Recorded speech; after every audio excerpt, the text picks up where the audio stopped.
amigo, vamos conhecer hoje em nossa jornada o livro do profeta Oséias.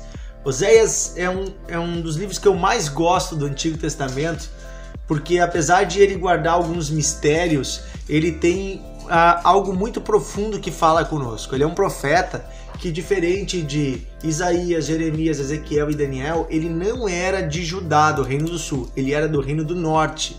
Ele era das tribos de Israel, daquelas tribos que então se afastaram das tribos do sul e constituíram um reino paralelo, né, a partir de Samaria como capital.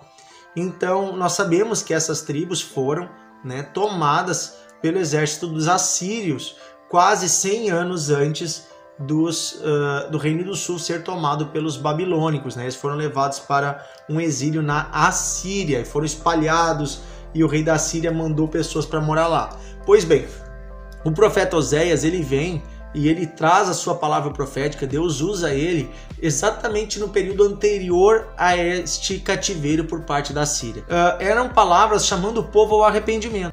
Como nós já lemos os livros de 1ª e 2ª Reis, 1ª e 2ª Crônicas, nós vamos ver que os reis do norte, assim como os reis do sul naquela época, eles estavam numa decadência moral muito grande.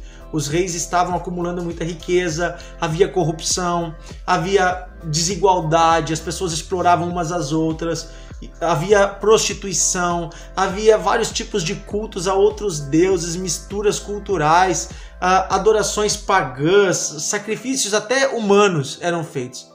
Coisas terríveis aconteceram naquela época, em nome de Deus, né?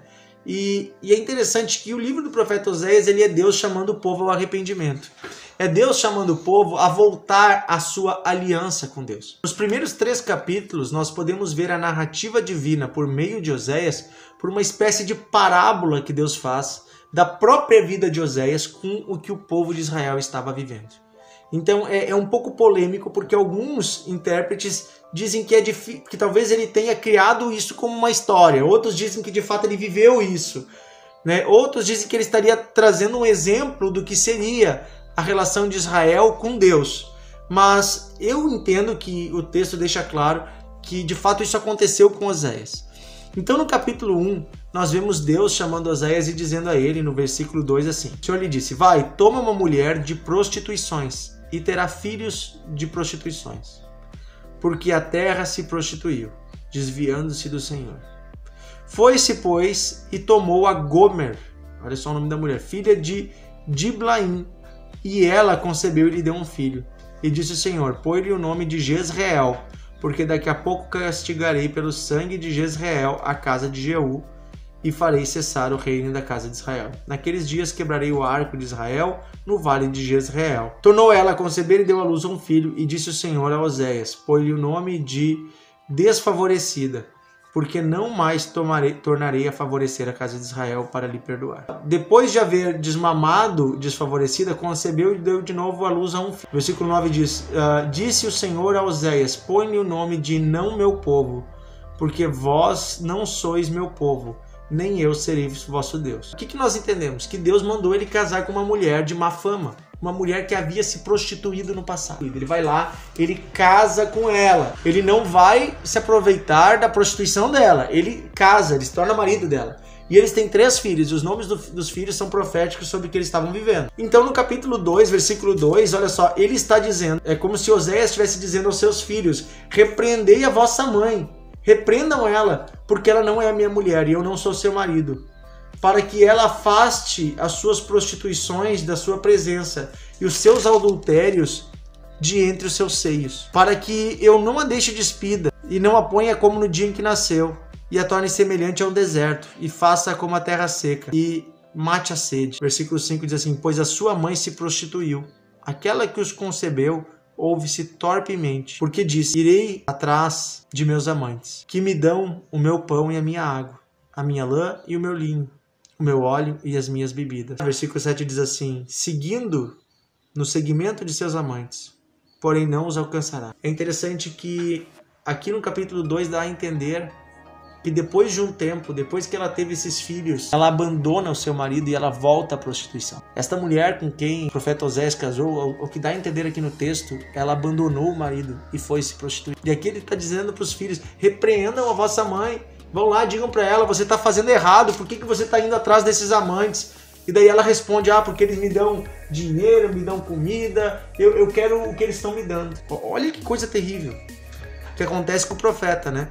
Daí no capítulo 3, olha só o que diz, disse-me o Senhor, vai outra vez, ama uma mulher amada de seu amigo e adúltera, como o Senhor ama os filhos de Israel. Embora eles olhem para outros deuses e amem bolos de passas. O que são os bolos de passas? Eram bolos que eram dados em rituais a deuses estranhos. Comprei-a, olha só, pois para mim, por 500 peças de prata, de 1,5 homem de cevada.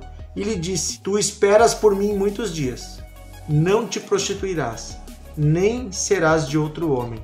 Assim também eu esperarei por ti. Deus disse para ele, volta lá. Sabe essa mulher que te abandonou, que está se prostituindo, que agora é amante de um outro, de um amigo teu? Olha só, talvez até ela saiu com um amigo dele. Vai lá e toma ela de volta, ama ela de novo. E daí diz no versículo 2 do capítulo 3, eu a comprei. Ele foi lá e pagou um preço para comprar ela. Naquela época, antigamente, era comum, quando uma mulher, se ela se entregava para um homem e ela era uma mulher de prostituições, ele podia vender ela para uma casa de prostituição, as quais elas não poderiam sair a não ser que fosse pago um valor. E é interessante que ele vai lá e paga o resgate por ela. Ele vai lá e ele paga o preço. Você vê aqui que é um preço em dinheiro e ele levou também cevada. Ele levou aquilo que é usado para fazer um pão. E ele compra ela 15 peças de prata e 1,5 homem de cevada. E ele diz para ela, agora tu me espera, porque tu vai ser só minha e eu te esperarei e eu serei só teu. Olha só, ele queria dizer para ela, nós vamos recomeçar nossa história. A partir de hoje eu te comprei, eu paguei o preço, tu já era minha mulher. Tu me deu filhos, mas tu foi embora, tu te prostituiu. Mas Deus mandou te buscar de volta, te comprar. Parece uma humilhação, né? Um homem tem que fazer isso, né? Tem que comprar a sua mulher de volta de uma casa de prostituição. Você percebe que é exatamente isso que Deus fez com Israel. Deus mostra no capítulo 4, essa história que aconteceu entre o profeta e a sua mulher. O povo de Israel era de Deus, mas se prostituiu, foi embora com outros deuses, fez coisas terríveis. Agora Deus vai lá e ele aceita o povo de volta. Ele ama o povo e ele paga o preço. Na verdade, essa história é muito mais que isso. Para mim, ela é uma paródia da história da humanidade. Porque nós, seres humanos, nós éramos de Deus. Nós somos criados por Ele, mas nós nos prostituímos no pecado. Nós aceitamos ir atrás, né, da prostituição de Satanás. Nós nos entregamos para outros deuses. Nós nos entregamos para as trevas. Mas Deus vai lá e envia o seu Filho Jesus à terra para morrer e pagar o preço do nosso pecado. Ele nos compra, ele diz, agora eu vou tomar vocês de volta. Eu amo tanto vocês que eu vou comprar vocês da prostituição. Você está entendendo? Que mensagem pesada, que mensagem forte que Deus traz aqui, que mensagem profunda de um amor que está além da nossa moral. Um amor que é muito maior do que o nosso brio. Quem nós, humanos, quem de nós faríamos isso? Né? Receber de volta, tomar de volta, comprar de volta alguém que nos abandonou e foi viver na prostituição, pois Deus fez isso por amor. E no capítulo 11, a profecia que diz que os assírios viriam e tomariam eles como escravos, que eles não iriam salvá-los, mas que eles iriam destruí-los. É interessante que aqui diz que Deus seria aquele que iria salvar o povo de Israel no futuro. E no capítulo 14, ele diz assim, volta, ó Israel, para o Senhor teu Deus, porque pelos teus pecados estás caindo. Tende convosco palavras de arrependimento e convertei-vos ao Senhor. Dizei-lhe, perdoa a nossa iniquidade. Aceita o que é bom, em vez de novilhos, os sacrifícios dos nossos lábios. A Assíria já não nos salvará. Não iremos montados em cavalos e não mais diremos as obras das nossas mãos. Tu és o nosso Deus. Por ti o órfão alcançará misericórdia. Curarei a sua infidelidade. Eu de mim mesmo os amarei. Olha só. Porque a minha ira se apartou deles. Serei para Israel como orvalho, e ele florescerá como lírio, e alcançará suas raízes como o cedro do Líbano. Então aqui no final do livro de Oséias, no capítulo 14, ele diz para o povo, o que o povo deve fazer? Se humilhar.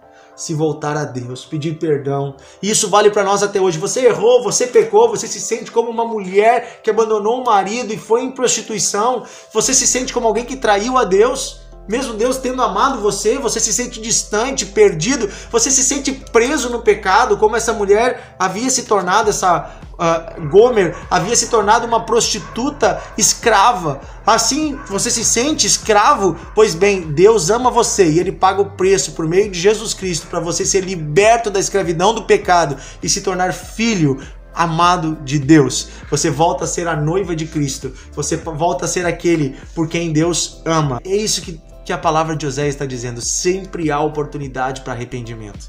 Sempre há oportunidade para salvação. Deus é amor. Deus paga o preço dos nossos pecados. Esta é a palavra de Oséias. Deus abençoe você. Estude mais o livro de Oséias.